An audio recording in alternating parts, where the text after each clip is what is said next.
It's time for bath ng mga pusa kong 4. At tagal na nga nilang hindi nakakaligo. Sabi ng vet, once a week lang talaga dapat paliguan ng mga pusa.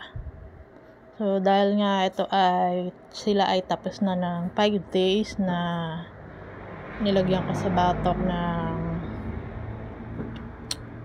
gamot, pwede na silang paliguan. Ito nga, napakalikot nila. Yung kahulihan kong pusa talagang parang bagong paligo lang, first time niya. Pero 5 years old na siya, ganun pa din siya, ayaw talaga niyang maligo. Yung una kong pusang pinaliguan, napaka-behave, bait-bait niya. So pinagsabay-sabay ko na nga silang 4 para makatipid ako ng oras. At isang paliguan na, hindi ko na sila hagilapin na isa-isa.